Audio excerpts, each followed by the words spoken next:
Mr. Kunal, you have been here for last 6 years in Goa. You had conducted 2017 assembly elections in Goa.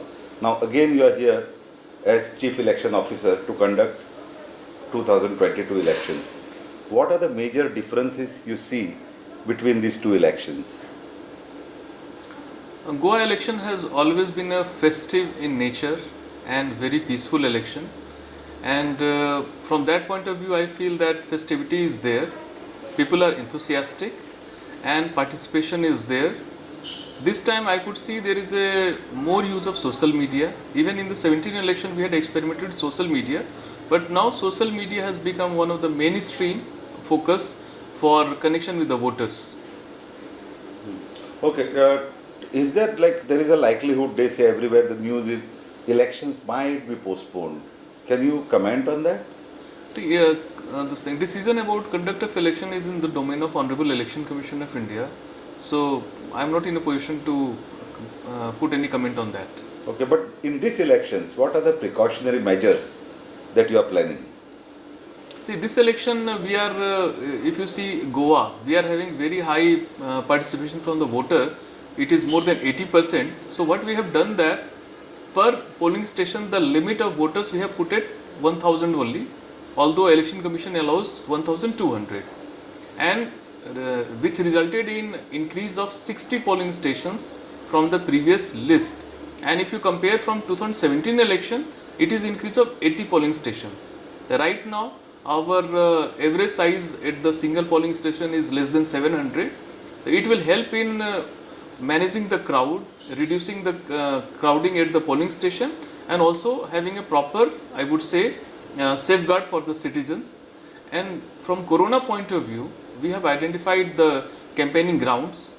We have also sensitized the political parties on the precautions they are supposed to take, and if state disaster management authority comes up with any guidelines, then they should follow. If Election Commission of India comes up with any further guideline on campaigning during the COVID period, that they have to follow. But as per the existing COVID guidelines of Election Commission of India, we have taken full precautions. But are there any curbs on the rallies or public meetings at the moment? At the moment, the State Disaster Management Authority, their directions, whatever are there, that has to be adhered to. And as per the existing COVID management guidelines of Election Commission of India, we have, as I said, we have identified the campaigning grounds. So that preparation has been there from entire election machinery. If any new guideline comes up, either from Election Commission of India or from State Disaster Management Authority, that will put in place. During the elections, usually there is a major issue of law and order. So how you coordinate and work in tandem with other state departments? The beauty of Indian election process is that during the period of election, all the departments work together with election machinery, and especially police department, they are under deemed deputation to the Election Commission of India. So, Election Commission of India starts monitoring the law and order situation of the state quite before the announcement of the election, and Honorable Commission has already visited the state of the Goa, and they have assessed the law and order situation side by side with the assistance of State Nodal Officer Police Force. We have prepared a master list of people who have been having repeat offences under different provisions of IPC, CR and NDPS acts, and then that list have been shared with the district magistrates as well as SDMs to take preventive actions. So depending on the severity of the cases and the persons, and also we have carried out extensive vulnerability mapping by sending our sector officers to different parts of the state, and they have also prepared the list of the person who can cause vulnerability. So in all the list prepared will go to the magistrates concerned for preventive action, and action will be seen on the ground.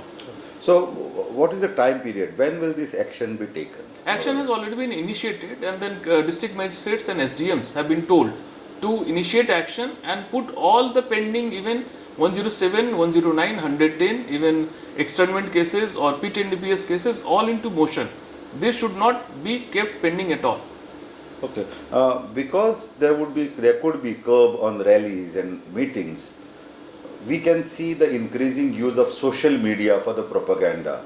And social media information is not always authentic. There are lots of fake news circulating around. How do you plan to curb that? See, there are two-pronged approach we are going to take. Already we had experimented in 2019 general election to Lok Sabha that we had launched a campaign on fake news itself. With our election icons, those who are local celebrities, they put up message. We also put up message through different mediums on how to verify the information which a person is getting on their mobile phone. Second, we are also going to monitor, even CEO Goa office is one of the biggest user of social media itself, and we are alive to what is under circulation, and wherever we find that any fake news is going on and there is a strict instructions of Election Commission of India, and there is, you must have heard that there is a voluntary code set up by the social media platforms. So once any such kind of thing comes to our notice, we will take preventive action. What could be these preventive actions be? It could be like throwing people in the jail.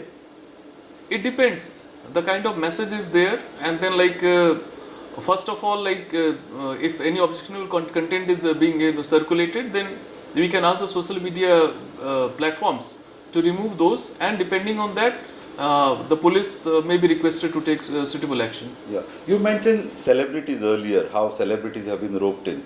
Every election you rope in celebrities to create an awareness among the voters that they should come out in big numbers and vote. How far that has been successful? And this year, what are your plans? This year already our celebrities are making songs, videos, going to the public.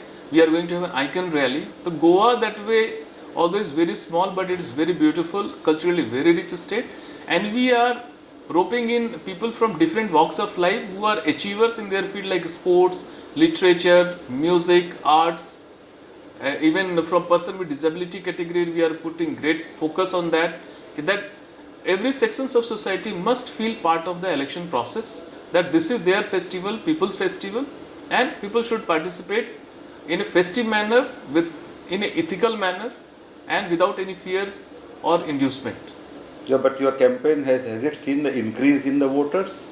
Yes, we have consistently been maintaining a very high rate of voters participation, and if you see our enrollment recently, we have had massive enrollment of the young voters, and right now 18 to 19 is 1.67%, which is very encouraging. That our campaign by the BLO at the grassroots level, by the icons at the assembly and state level have been very successful. Our entire machinery had worked for it, and now we are hoping that when it comes to polling day, people will come out in large number and vote. Yeah. Another question is, you all make an awareness campaign about voting, but there is no stress on voting right type of people. Why that is not happening? It is people's choice. Now information is available in public domain about candidates, about the political parties, everyone. So it is we are encouraging people to make choices, informed choices. Now it is people, it's democracy is of the people, for the people, by the people. It is a citizen, it is the voter who have to make a choice. Yeah, but also we can see a lot of use of muscle and money power and such things, and different kind of assurances, okay, to lure the voters. How do you intend to go to each and every corner of Goa to curb this? If you see our election management plan, we are going to have 2 flying squad 24/7 in every assembly constituency. We have identified certain vulnerable areas from the threat perception, from the money distribution point of view, even from the drugs point of view. These all areas will be extensively combed by the central forces. We are going to have static surveillance team. Then we had a workshop in the middle of December in which all the enforcement agencies, whether belonging to central government or state government, they all participated, right from Income Tax Department, Enforcement Directorate, Directorate of Revenue Intelligence, CGST, Narcotics Control Bureau, RPF, CISF, Airport Authority of India, Excise Department, Goa Commercial Tax Department, Transport Department and Police Department, and many other. So all the administrative machinery belonging to state and central government are committed to curb the abuse of money power or muscle power. Even banks have been told to respond, to report to the Income Tax Department, as well as CO office and DO office, about any kind of suspicious movement of cash. Cash van operators have been clearly told when they are moving with the cash, they should carry all kind of documents with them. Otherwise, their cash van will be seized. So that way we are fully prepared. Even the vendors have been getting mapped by the Goa police at the police station level, and they are being sensitized that they should refrain from being used as a courier for any kind of coupon or any kind of money distribution. So that way entire, I would say, all the corners of Goa is under our eye. Now there is a C-Vigil app which citizens can use to report any kind of malpractice, and we are committed to take action. This is a very wonderful app that any live photo you can or live video you can click from your mobile phone. We will get the location and our team will reach within shortest possible time. In Goa, we have deployed 2 flying squad per assembly constituency. As you know, the size of every assembly constituency is very small. I am pretty sure that our teams can reach any place within 10 minutes of report. So extensive deployments are there to curb any kind of malpractices, and we are watching. Thank you so much, and wish you a very happy and successful election. You have been doing a great job, and it's in fact a festival of democracy in the country which gets enhanced or which gets publicized and which gets so much of success due to your efforts.